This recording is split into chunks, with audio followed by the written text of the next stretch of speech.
잠옷을 들리세요? 깜짝 놀라시는 분이 계신 것 같은데 그 볼륨 올리셔야만 잠옷실도 들리실 거예요. 네. 예배 시간이 이렇게 고요한 건 정말 처음인 것 같습니다. 네, 처음 학생들이 저쪽으로 갔으니까 처음이겠죠. 이렇게 예배가 조용할 수도 있군요. 네, 저희들에게 너무 생소한 그런 예배이긴 하지만 어쨌든 하나님의 은혜로 이렇게 하나님께서 우리 아이들을 위해서 귀한 예배 처소로 허락하셔서 또 저희들이 기쁨으로 하나님을 예배할 수 있게 하신 것 언제나 하나님께 감사와 영광을 돌려드립니다.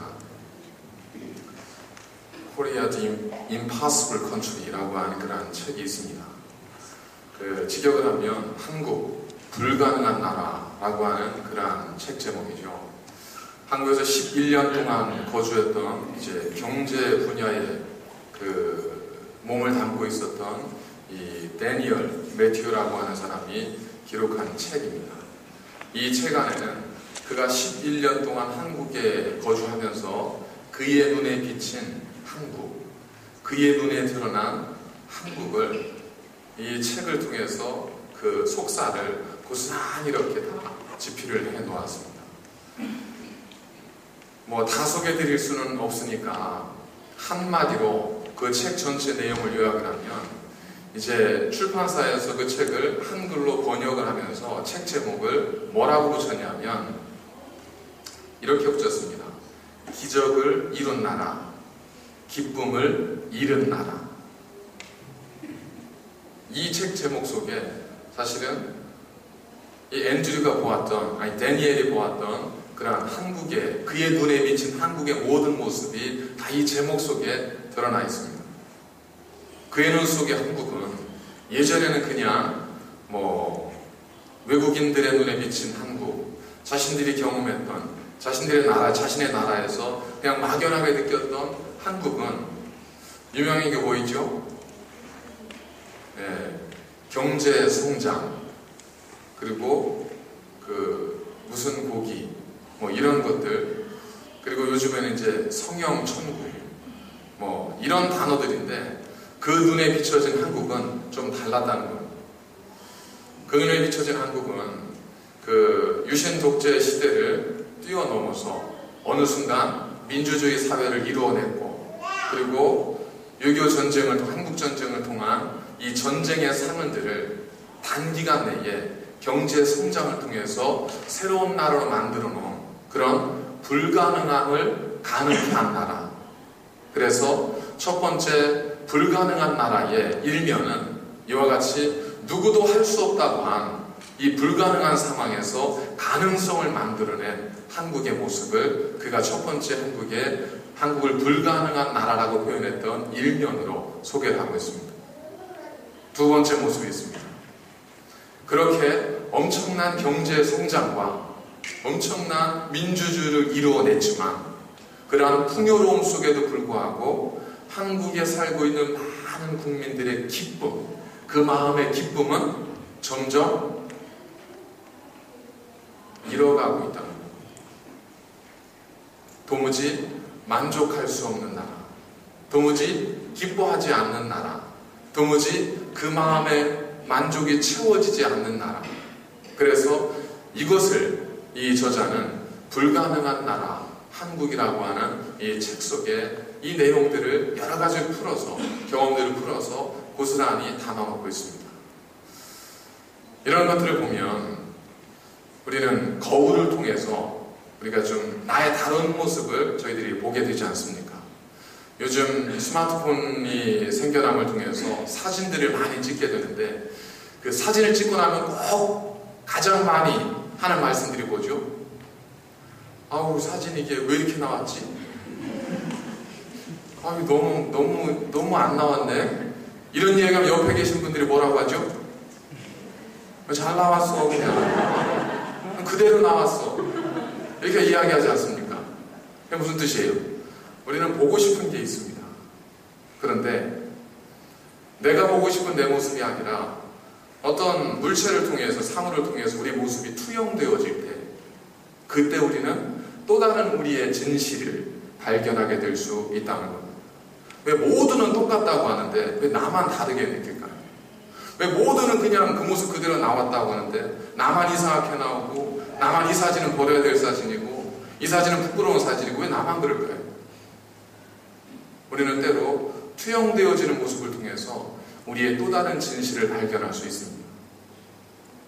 그렇기 때문에 다른 사람의 시선을 신경 쓴다는 측면이 아니고, 다른 사람의 눈에 비친 우리의 모습은 어떨까 하는 것들을 생각하는 것은 우리 자신을 성찰하고 돌아보는 데 있어서 굉장히 중요한 순간이 될 수 있습니다. 과연 우리 그리스도인들은 세상의 사람들에게 어떻게 비춰지고 있을까? 그들의 눈 속에 비친 그리스도인은 어떤 모습일까? 우리 교회 안에서 나는 다른 사람들의 눈 속에 어떻게 비춰지고 있을까? 더 나아가서 우리를 창조하신 하나님의 눈에, 나의 구원주가 되신 예수 그리스도의 눈에 우리는 어떤 모습으로 비춰지고 있을까? 오늘 성경 말씀은 예수님의 눈에 비친 세상, 그 세상을 보여주고 있습니다. 예수님의 눈에 비친 그 당시의 세상은 주님께서 이렇게 표현하셨습니다. 이 세대를 무엇으로 비유할까? 이 세대가, 이 세대의 사람들이 무엇과 같은가? 주님께서 스스로에게 질문을 던지면서 주님이 한 이미지를 떠올리셨습니다. 장터에서 놀고 있는 아이들. 맞다. 이 세대의 사람들은 장터에서 놀고 있는 아이들과 같다 라고 말씀하셨습니다. 우리는 아이들에 대해서 좋은 이미지를 가지고 있습니다. 천국은 저 아이들과 같은 자의 것이라 하는 걸 통해서 아이들이 굉장히 긍정적 이미지를 우리가 가지고 있지만, 아이들은 또 다른 모습도 가지고 있지 않습니까? 아이들 어떻습니까? 한번 자기가 이것이라고 고집하면 정말 끝까지 우기는, 그래서 투정과 땡깡과 고집과 이걸로 부모를 곤란하게 하는 그 모습이 아이들의 모습 속에 있지 않습니까? 예전에 이제 사람들이 모여서 물건을 사고 파는 장터에 어느 날 휴일이 되게 되면 아이들이 그곳에 몰려들게 됩니다. 그러면 그 아이들이 그곳에서 이제 소꿉놀이를 하는 거죠. 결혼놀이를 하고 장례식 놀이를 하는 겁니다. 그러다 보니까 아이들 중에 하나가, 야, 결혼놀이 하자. 자, 신랑 입장. 그럼 어떻게 해야 돼요? 누군가 벌떡 일어나서 걸어 나와야죠. 신부 입장 하면 어떤 애 하나는 딴타다단을 외치고 하나는 내가 신부인 것처럼 걸어 나와줘야 되죠. 그래야 놀이가 재밌어지죠. 그런데 신랑 입장 아무 반응이 없습니다. 신부 입장 아무 반응이 없어요. 그때부터 이 아이는 이제 마음이 상하게 되고 이제 삐지게 되죠. 한쪽 옆에서는 장례식 놀이를 하고 있었습니다. 저도 이제 예전에 어릴 때 장례식장 가보면 할머니들이 우시는 게 그렇게 신기하더라고요. 여기서 막 두 분이 이렇게 깔깔거리면서 막 대화를 나누시고 다가 갑자기 딱 장지에서 저희 할머니께서 후천하셨을 때 이제 할머님 두 분께서, 다른 이제 조문을 오신 할머님 두 분께서 이제 언덕을 산으로 오시다 보니까 이제 장지로 오셨는데 얼마나 힘드세요. 힘들 옆에 있는 사람하고 오래간만에 만난 사람하고 이 얘기도 하고 저 얘기도 하고 그나무도 먹고 그러시다가 갑자기 영점 앞에 딱 서는 순간 갑자기 달라지시는 거예요. 아이고를 한 5분 정도 하시는데 저렇게 바뀌시는구나.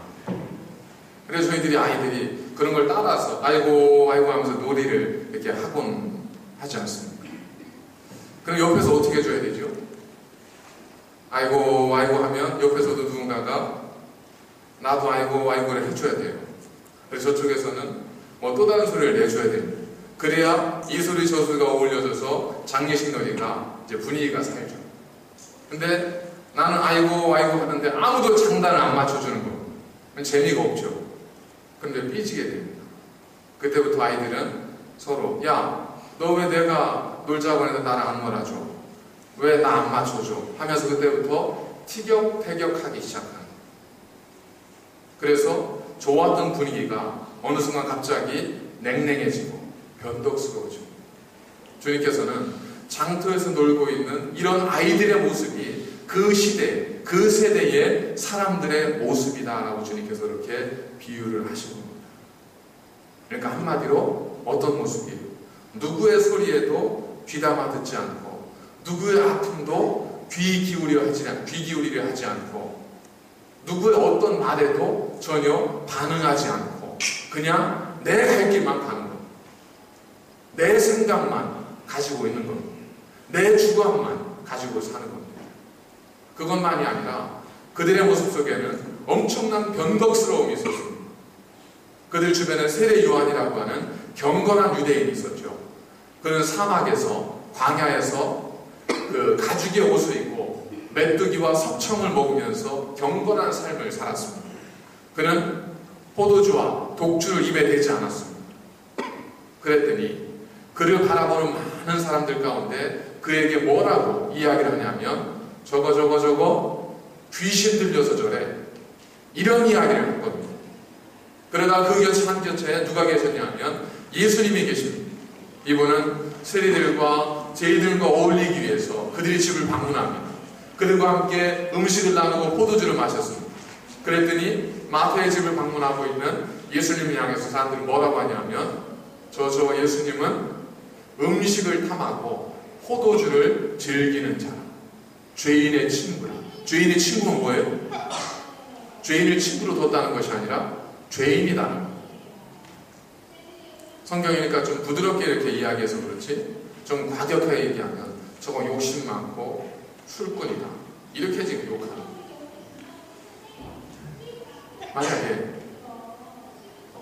어떤 사람이 우리 교회에 대해서 그런 식으로 우리 교회를 폄하한다면 우리는 어떨까요? 마음, 저 교회, 새날교회 가면 한 번 가면 죽어서 나와, 이런 얘기가 막 혼수비에 쫙 돈다고 생각해보세요. 사람들이 그런 이야기를 막 하는 거예요. 저희들이 가서 예수 믿으세요, 전도를 하고 그리고 섬기려고 하면 저거 쓸데없는 짓 하고 있다고, 그럼 모여서 열심히 기도하고 있어요. 지들끼리만 모여서 저렇게 소리 지르고 있다고, 이런 식으로 막 소리를 하면 우리 마음이 어떨까요? 아마 목회자인 제 입장에서는 야, 이렇게 돼서는 안 되는데, 지역사회 속에서 교회가 이런 이미지를 가져서는 안 되는데 어떻게 하면 좋을까? 방법을 강구해야 되겠죠. 어떻게 지역사회와 친밀한 관계를 맺을 수 있을까? 여러 가지 프로그램들을 만들어내려고 노력할 겁니다. 주님께서 지금 딱 그런 상황에 처하신 겁니다. 경건하게 사는 세례 요한에 대해서는 귀신 들렸다고 하고, 죄인들과 함께 교제하며 먹고 마시는 예수님에 대해서는 음식을 탐하고 술을 즐기는 자라고 하고, 그러면서 뭘 해도, 무엇을 해도 비난만 하는 거예요. 왜 그럴까요? 어린아이의 모습에서 우리는 그 이유를 발견하게 되는 겁니다. 어린아이들에게는 뭐가 있어요? 일단은 자아가 강한 거예요. 어린아이들은 남을 돌아보고 남에게 배려할 수 있을 만큼의 그런 자아가 아직 형성이 되어 있지 않습니다. 아이들이 충분한 사랑과 관심을 통해서 건강한 자아가 만들어지면서 이제 서로 배려하고 나누는 것을 배우게 되는데, 어린 아이들에게는 아직 그런 마음이 없는 아이들에게는 때로는 변덕스러울 수 있습니다. 때로는 강팍할 수 있습니다. 고집스러울 수도 있죠. 왜 그래요? 아이들은 자기가 보고 싶은 걸 보고, 자기가 듣고 싶은 걸 듣고, 그리고 자기가 볼 수 있을 만큼만, 들을 수 있는 만큼만 보고 듣기 때문에 그렇습니다. 이것이 그 당시에 주님의 곁에 있던 사람들의 모습이었다면, 시간이 2000년 정도 지났기 때문에 우리는 그런 미개한 사람들과는 전혀 달라, 우리는 많이 달라졌어 라고 과연 우리가 그렇게 우리 스스로에 대해서 말할 수 있겠는가?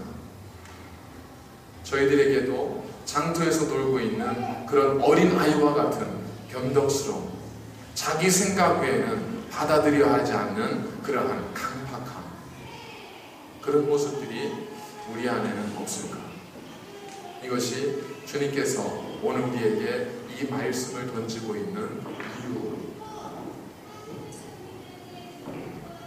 우리가 내가 보고 싶은 것을 보고, 듣고 싶은 것을 듣고, 내가 볼 수 있는 만큼, 들을 수 있는 만큼 우리가 듣는다는 것은 여러 가지 많은 이유와들을 통해서 우리들이 알 수 있습니다. 호주라고 그렇게 예를 들겠습니다. 호주에서 한국으로 출장을 간 남편이 있었습니다. 이 남편이 함께 자기 어머니의 집에 가서 머물고 있었는데 마침 샤워를 하는 중에 이 호주에서 그 아내가 한국으로 전화를 한 겁니다. 어머니, 아범 좀 바꿔주세요. 아범 지금 샤워한다. 그럼 어머니 말씀 좀 전해주세요. 지금 아범 회사에서 전갈이 왔는데 오늘 그 세레모니가 있어서 그래서 그 연기되었다고, 일정이 연기되었다고 이렇게 전해주세요. 뭐라고? 오늘 세레모니가 있어서 일정이 연기됐다고만 전해주시면 돼요. 그래 알겠다. 그렇게 전화마. 이제 아들이 샤워라고 딱 나왔습니다. 아들에게, 얘야, 어머님한테 전화가 왔는데 세라 엄마가 뭘 한다고 연기했다는데 이게 무슨, 세라 엄마가 누구니?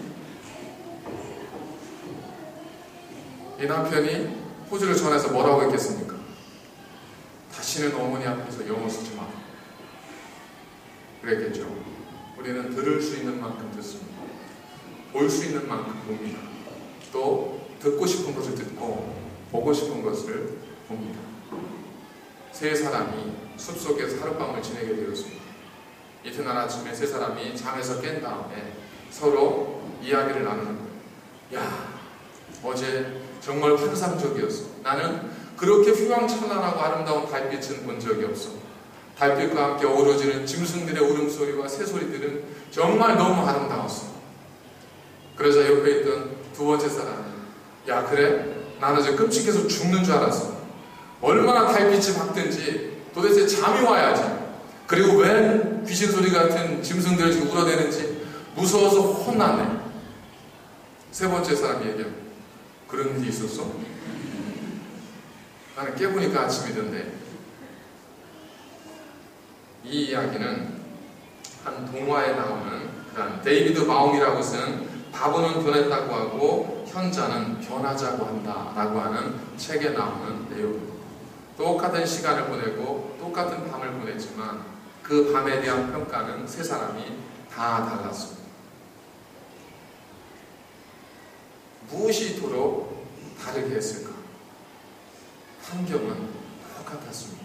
결국 우리의 마음, 우리가 어떤 눈을 가지고 있고 어떤 마음을 가지고 있고 우리는 무엇을 보기 원하고 우리는 무엇을 볼 수 있는가, 그것이 이처럼 동일한 사건에 대해서 각기 다른 그러한 해석과 그러한 평을 내놓을 수 있도록 만들어 놓는다는 겁니다. 세례 요한에 대해서는 우리가 좀 다른 시각을 가져올 수는 없을까요? 참, 나는 저렇게 못하는데, 나는 먹고 싶은 거 먹어야 되고 하고 싶은 거 해야 되는데, 저 세례 요한은 저렇게 광야에 가서 이제 하나님 말씀만 붙들고 메뚜기와 석축만 먹으면서 회개하라, 천국이 가까웠다 선포하니 참 이 시대에 우리가 본받아야 할 사람이야. 이렇게 말할 수도 있지 않겠습니까? 예수님을 향해서는 야, 우리는 그러고 싶어도 죄인들과 함께하면 나조차 더러워질까 싶어서 그들과 같이 못하는데 예수님은 기꺼이 그들을 찾아가고 아픔을 만져주시고 그들을 위로해 주시고, 너 예수님이 그 집 들어갈 때 그 마태 얼굴 봤어? 얼마나 기뻐하는 것 같아. 참 예수님은 대단한 분이야 라고 우리가 말할 수도 있지 않겠습니까? 그런데 사람들은 그렇게 말하지 않았습니다. 하면 한다고 뭐라고 했고 하지 않으면 하지 않는다고 뭐라고 했습니다. 세례 요한에 대해서는 경건하다고 칭찬한 것이 아니라 귀신 들려서 안 했습니다. 예수님에 대해서는 사람들의 친구가 되어준다고 말한 것이 아니라 탐하는 자라고 예수님을 비난했습니다. 그들이 누구였습니까? 예수님을 알지 못한 채 저쪽에서 지금 온 이방인들이 아닙니다. 세례 요한을 알지 못하고 저쪽에 살다 온 이사 온 이주민이 아닙니다. 세례 요한을 너무나 잘 알고 있고 예수님 곁에 함께 살고 있는 그 사람들이 그랬습니다. 사실 우리들의 모습 속에도 우리들의 마음 속에도 그런 두려움이 있지 않습니다. 우리가 주의를 하다 보면 가장 무서운 분이 누구일까요? 믿지 않는 사람들 눈이 결코 아닙니다. 그들은 그리스도인들이 주의를 하면서 무슨 일을 하든지 열심히 하는 것에 대해 굉장히 좀 대단한 마음을 가지고 있습니다. 나가 전도를 합니다. 전도지를 나눠주면 지나가는 분들 가운데 꼭 저럴 필요 있어?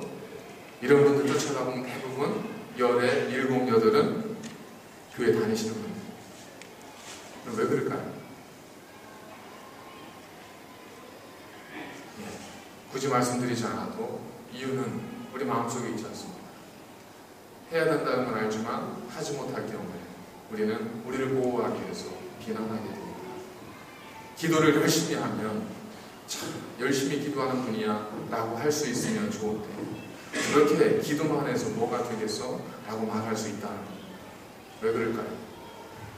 기도해야 되는 줄은 알지만 기도하지 못하기 때문에 그렇습니다. 하나님 위해서 열심히 봉사하고 헌신하다 보면 종종 힘들어하는 분들이 계세요. 주위의 시선이, 주위에 말씀하시는 분들이 왜 그렇게 열심히 하냐는 둥, 뭐가 있느냐는 둥 이렇게 말씀하시는 분들이 꼭 있으시잖아요. 저희 교회가 아니라. 그러다 보니까 오히려 주를 위해 하나님의 은혜를 고백하고 그 은혜에 감격해서 내 삶을 드리는 분들이 오히려 하나님의 교회에서 사람들로부터 시험받는 경우들이 비일비재하지 않습니다. 왜 그럴까요? 해야 되는 줄은 알면서 내가 하지 못하기 때문에 그런 경우가 거의 대부분이지 않겠습니까? 그 시대와 결코 달라지지 않는 지금의 시대.